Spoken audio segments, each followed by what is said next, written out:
Shalom, shalom. Alors tout d'abord, j'aimerais rendre gloire et hommage à Yahweh Ba'Hashem, Yahushua Ba'Hashem, Roha Kodash. Yahweh qui est le nom du Père, le Tout-Puissant, le plus haut, Ba'Hashem, qui veut dire au nom, et Yahushua qui est le Fils, Ba'Hashem, Roha Kodash qui est le Saint-Esprit.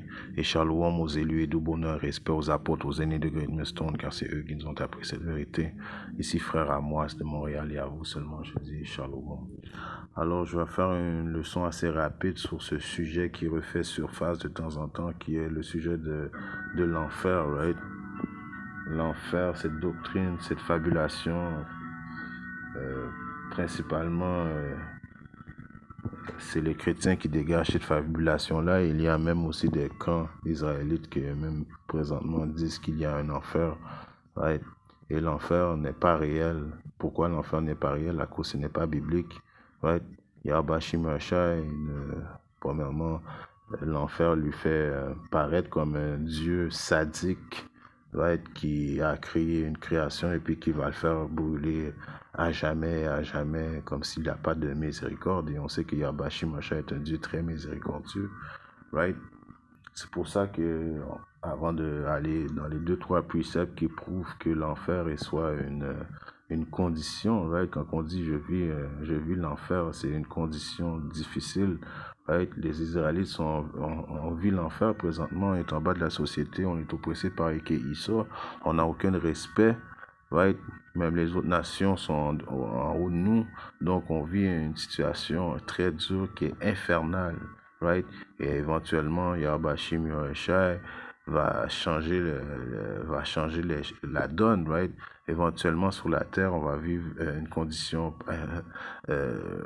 paradis sur terre, right? Les Israéliens vont vivre une condition, le paradis sur terre, et Esau va vivre l'enfer, right? Esau va vivre, il va être laissé être une condition infernale, right? Il va être en bas de la société, right? Même une croquerelle va avoir plus de respect que Esau. Il va vivre l'enfer très prochainement, qui va être une condition. Et l'autre chose qui est expliquée dans la Bible, qui représente l'enfer, c'est la tombe, right? Alors, juste pour commencer, juste pour mettre le respect sur le nom de notre Seigneur et Sauveur Yahweh Hashim Yahushai, il est écrit à Ézéchiel 33:11, dis-leur, je suis vivant, dit le Seigneur Dieu, Yahweh Hashim Yahushai, je ne prends pas plaisir en la mort du méchant. Alors, Yahweh Hashim Yahushai ne prend pas plaisir dans la mort du méchant, right? Alors, de le voir lui, il aurait aimé ça de voir ses créations brûler en enfer à jamais. Non, ça, c'est les fabulations chrétiennes. Si Issa était à la place de Yahweh Hashim Yahushai, lui aurait aimé ça, voir cette condition-là. Mais ça vient pas de Yahweh Hashim Yahushai, mais à ce que le méchant se détourne de son chemin et qu'il vive. Détournez-vous de vos mauvais chemins. Et pourquoi mourriez-vous? Ô maison d'Israël. Alors là, encore une fois, il vient de spécifier qu'il parle des méchants de la maison d'Israël, les 2 tiers, les rebelles de notre nation, right? Ceux qui ne veulent pas retourner dans les bonnes grâces de Yahweh Hashim Yahushai, ceux qui veulent faire bon leur semble, vont devoir brûler très prochainement. Oui, il est vrai, Yahweh Hashim Yahushai va les faire brûler. Si tu es un 2 tiers et puis tu habites aux États-Unis, tu vas brûler dans le lac de feu. Ça va être le résultat des bombes nucléaires qui vont tomber sous le sol babylonien, right? Qui va dégager un feu. Mais éventuellement, les âmes de ces 2 tiers-là vont retourner à Yahweh Hashim Yahushai. Et Yahweh Hashim Yahushai, après 3 ou 4 générations, va les refaire revivre dans le royaume. Et non, ils vont pas brûler éternellement et à jamais, right? This is bullshit, right? Et c'est même pas écrit dans la Bible, right? Les chrétiens, il faut qu'ils décident Des fois, ils disent que Yahweh Hashim Yahushai est un Dieu qui va pardonner tout, mais en même temps, ils disent que c'est un Dieu qui veut voir brûler les âmes à jamais, right? Décidez-vous, right? Et on sait que Yahweh Hashim Yahushai, si on regarde un précepte dans le livre de Deutéronome, right? 4 et 31, il est bien écrit. Car le Seigneur, ton Dieu, est un Dieu miséricordieux, right? J'avais sorti la définition, j'espère que je l'ai encore, sinon je vais aller chercher. Miséricordieux qui veut dire, j'avais ici,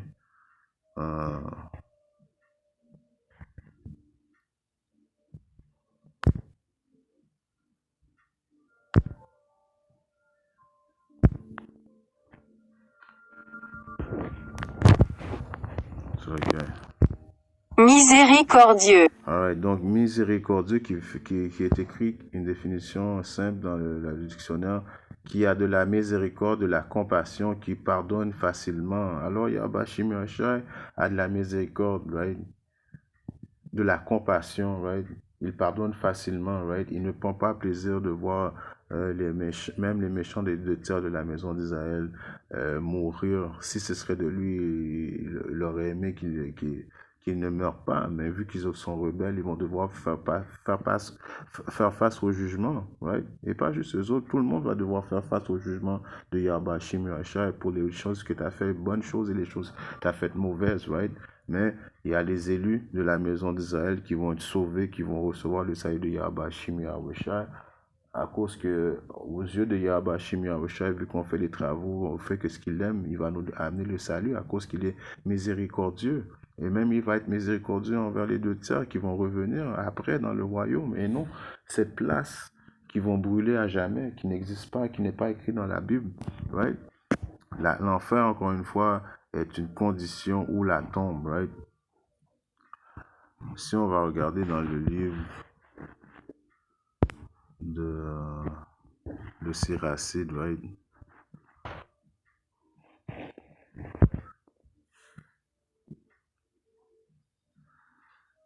Le, Siracide qui a été, cette prière-là qui a été écrite par un gars qui s'appelle Yahusha, le fils de Sirac, le prophète, right? Parce que dans ce temps-là, Yahusha est un nom très, très commun, right? Il y a eu plusieurs Yahusha, right? Alors le Siracide 51 qui démontre justement comment Yahweh Shimashai est miséricordieux et comment Yahweh Shimashai l'a sauvé d'une situation, right? Si on lit, je veux vous célébrer, Seigneur roi, je veux vous louer, oh Yahweh Shimashai, sauveur, je célèbre votre nom, right? Car vous avez été pour moi un protecteur et un secours. Vous avez sauvé mon corps de la ruine, du filet de la langue calomnieuse, des lèvres de ceux qui pratiquent le mensonge, right? Et rend gloire à Yahweh Shimashai de l'avoir sauvé de ça, right? Et en face de mes adversaires, vous avez été mon soutien et vous m'avez délivré selon la grandeur de votre miséricorde.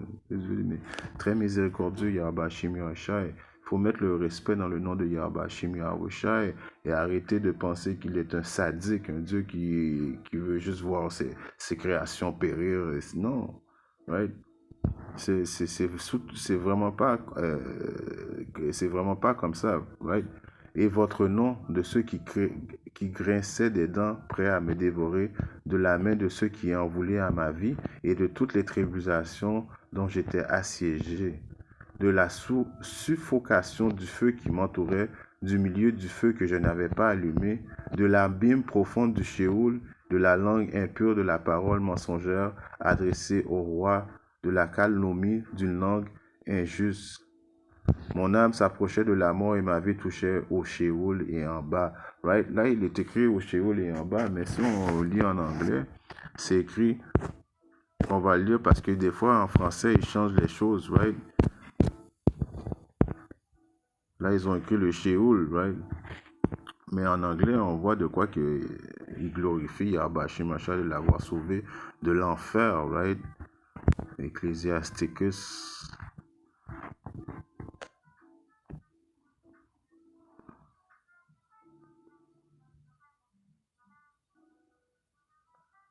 On va mettre le full chapter. On va aller directement au but. From the depth 5, Sirach 5, 51 5. From the depth of the belly of hell, from unclean tongue and lying words, right? Alors, il remercie Yahweh Shimashai de l'avoir sauvé de cette situation infernale, right? Si on continue, by an accusation to the king from a unrighteous tongue, my soul drew near unto death, my life was near to the hell beneath, right? Alors, de hell beneath, qui veut dire j'étais proche de la tombe, right? Tu m'as sauvé d'une situation infernale. Si ça n'aurait pas été pour toi, j'aurais été en bas dans la tombe, right? Hell beneath qui représente la tombe en bas, right? Un autre précepte qui démontre ça aussi, qui est Yahushua, right? Ça vient juste de prouver que l'enfer est une situation où l'enfer est la tombe, right? À Somme